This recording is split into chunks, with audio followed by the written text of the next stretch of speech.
Hi guys, so this is a sort of overview of my color correction process. Of course, this is on the Blackmagic Pocket Cinema camera. I know it's slightly different than those people who are color correcting on the 4K. I haven't had experience with that camera myself, but I hope this is helpful to some people maybe thinking about getting on this camera or just starting out. When I started, I had no idea what I was doing. I didn't really expose anything properly. I didn't use filters. I didn't use zebras, and the footage was a mess. I spent ages trying to color correct. I didn't know how to do it, and it actually really discouraged me from using this camera. I stopped using it for quite a few months over Christmas because I just sort of felt I was in too deep and I didn't really know what I was doing. But I came back, sort of learnt, picked up some tips and tricks, and yeah, I'm just going to show you what I did. So the footage I've selected for this is kind of really rough. I recorded it with my dog at the beach on Saturday, and we had about 20 minutes on the beach. I had a low battery. The light, it was really bright. I had a filter on, so I couldn't actually see the screen. So a lot of the time I was sort of moving the filter about, sort of darkening it, lightening it, so the exposure is kind of all over the place, which is why I've included, as you can see in those shots, it's really patchy. So I was going to just go over that, and hopefully we can sort of look at how to get the best out of these really quickly shot images. So first of all, once you've got your clips in order, by the way, I'm in Premiere Pro here, I'll just quickly go over the color panel in Premiere for those who aren't familiar.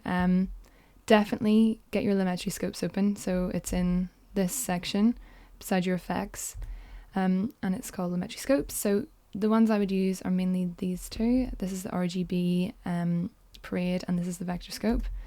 If your colours are balanced, the vector scope will not be spreading anywhere on the colour wheel. It'll be fairly balanced around the centre, and this is also reflected in the RGB.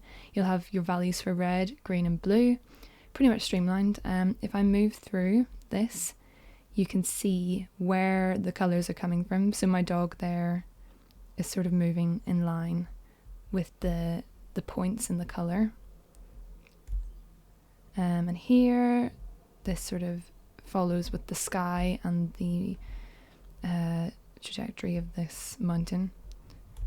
So that's how you know where the values in your images is coming from. And this is just like a really fantastic objective tool. When you're doing it by eye, it gets really difficult. So it's nice to just have something that is not open to interpretation. And yeah, but as I say, it's a tool.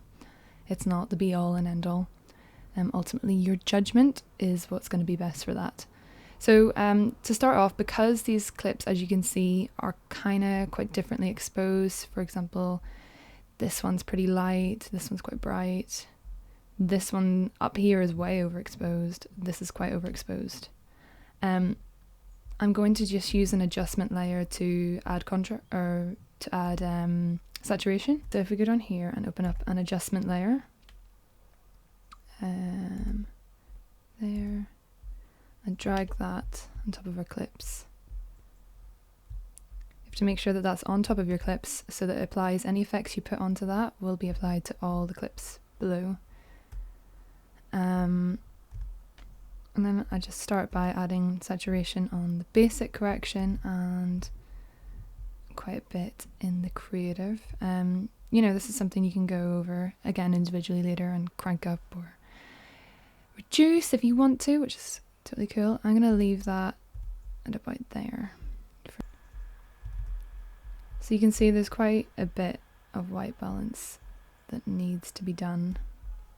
So yeah, we'll start at the start. For getting a white balance, it's really useful to use this, and you can click anywhere where there's white in your image. Unfortunately, there's not a whole lot of white here. However, if I open up my, so we'll just undo that. If I open up in here, I can see that there's like quite a lot of blue in this. It's really coming out strong here onto the blue tab.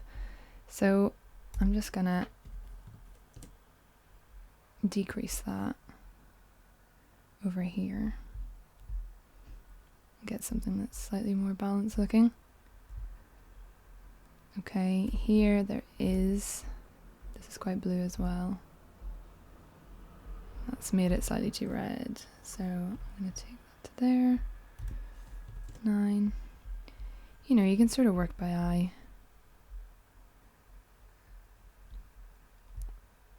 To a certain degree.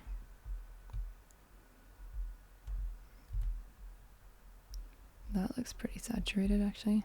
I'm gonna take that down slightly.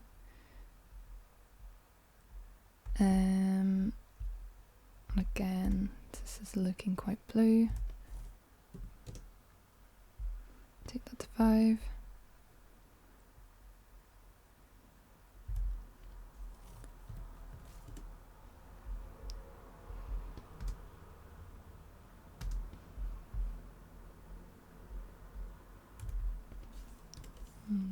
Take that down.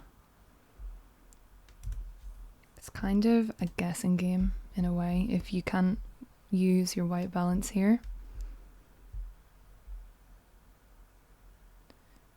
I really loved following this bee about.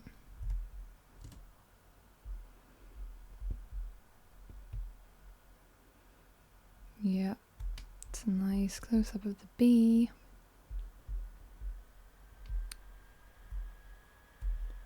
I think we could have a bit more going on there.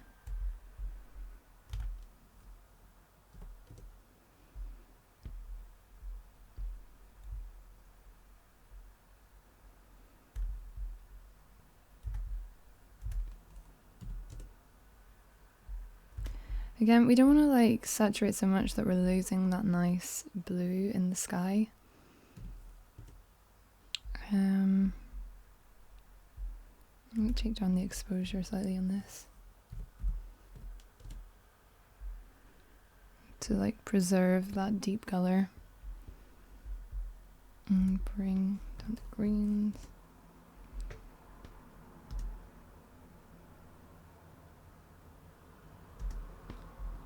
My dog's sick, by the way, hence the cone. Okay, that's far too bright. So I kind of want these values to be somewhere down between like 50 and 80, so it can sort of streamline with the rest of the footage. So I'll just toggle on that. Try -3. That looks a bit better. However, this shot is not really exposed, but I still like it, so it's really hard to, like, you know, working with dogs, it's difficult. You gotta just go with what you get sometimes.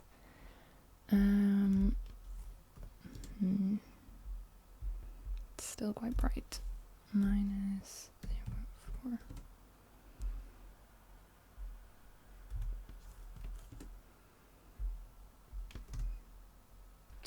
12 to 35, which I think is a great camera or a great lens because I can get these lovely close-ups and then, you know, I can get the wide shots. It's definitely my favorite lens to use. It's incredibly versatile.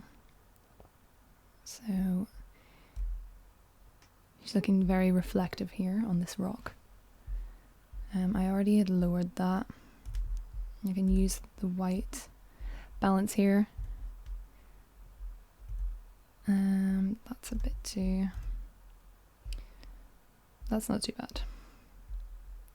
Do you know, I might change it at the end.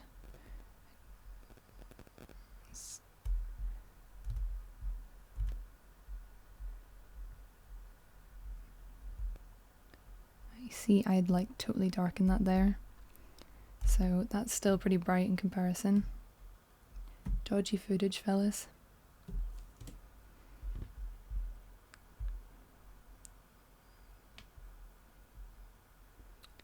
Some nice water action. That's still too blue. Actually, I might try.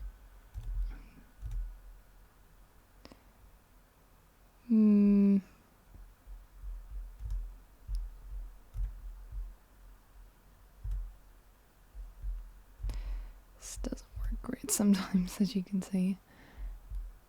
I'm gonna cool that down a bit. There is a lot of blue in here. So it's not a surprise that we see a lot more blue value on the RGB parade. So don't always like force it to balance. You should be seeing blue in this. I personally want to make that slightly darker. And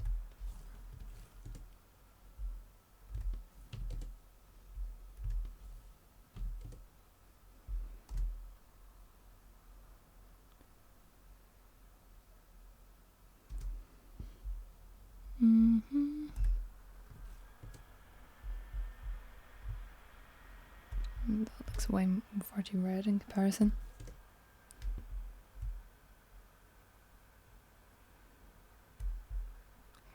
There's nothing white in this. Well, there's a tiny bit of white over here. That's not a bad job actually. That looks quite accurate from my memories. I think I need to make it a bit more blue.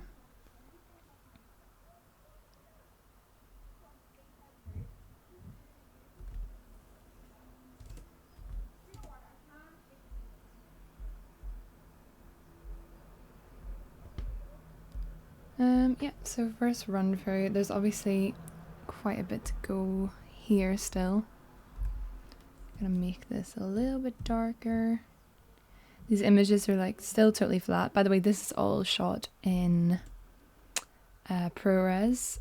I don't really ever work with RAW because I just think these files and this quality is perfect for what I'm looking for. However, kudos to people who do work in RAW. 2, 1.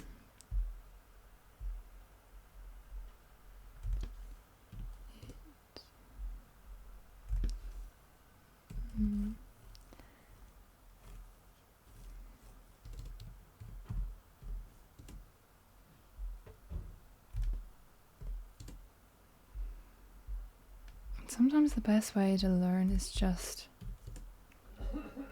by really playing about with these controls.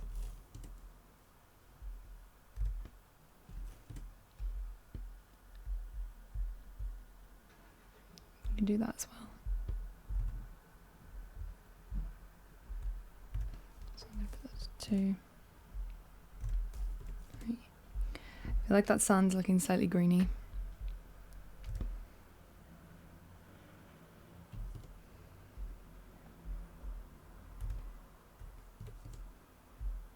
10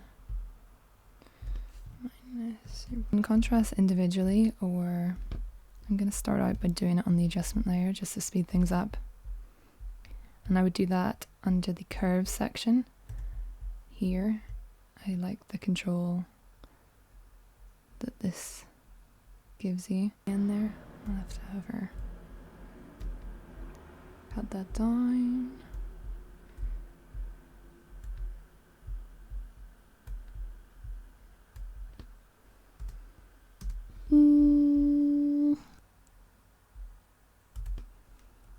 Let's see how far we can go.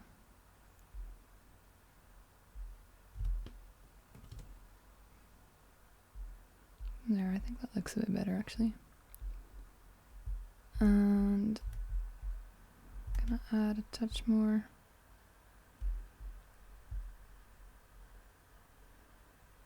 I mean contrast.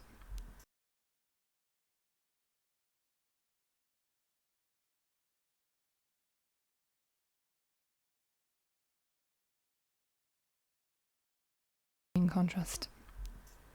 If you don't go overboard, it really works wonders. We're just giving that sharpness to your images. I love that picture, or that image, that still.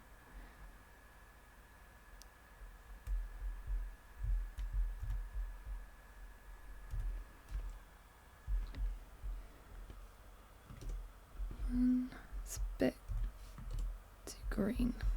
There, I think that looks slightly better. For something like this, if you really want your your yellows to pop. It depends what image you're going for. If you want something that's really organic, you probably want to tone down that saturation. I'd suggest if you want that, then you can actually use the Vibrance tab here. Small bit of vibrance.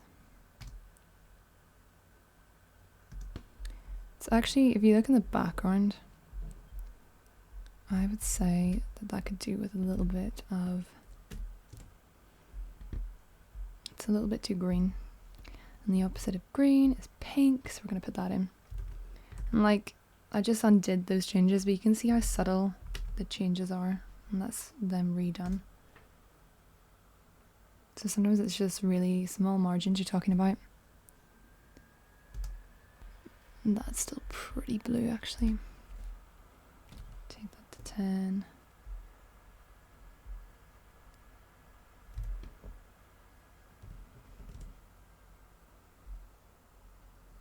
I like that better. 8.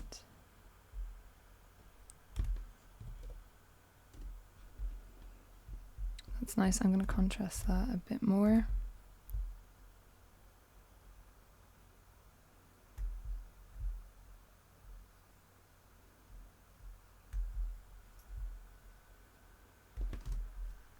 Let's see.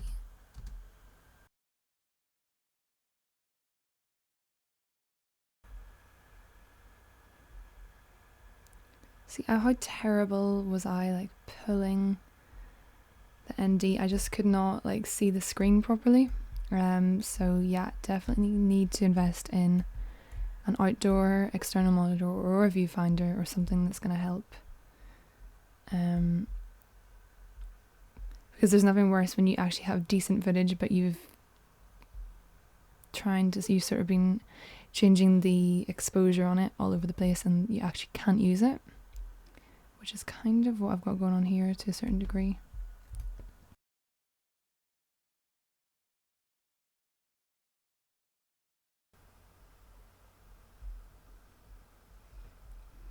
So yeah, overall we have kind of a nicely streamlined video. I mean, don't be afraid also, on a side note, to just really play about with those colours. At the end of the day, as long as it flows, I think you're doing okay. Obviously this was the exposure was sort of all over the place. So it's going to be difficult to really get something that's completely, in terms of light value, and that's really streamlined. But, you know, these were also shot in different parts of the beach. So here it's all very bright. Here she was more in the shadow. And it's okay for your images to reflect that. If you're going to be lightening or darkening, it's better for you to be darkening, because there's more information in the lights than there are in the darks. So it's easy for you to save an image which is too light than save an image that's too dark. And that's the whole argument over exposing to the right, exposing to the left. I would always go to the right, because if anything, you want to slightly over so that you can save that in post-production. That was my nicely exposed image that was dark, and that's the one that was too bright. I brought it down by 1, and I think that looks okay. And that is sort of a quick tutorial on how I would colour correct. I don't really use LUTs. I like a nice sort of clean, natural image. However, of course, that's like totally personal preference. So thanks for watching. I hope it was somewhat useful. People do this in many different ways. My way is probably not the best way, but this is just the way that works for me, and sort of how I've learned to do it over the past few months.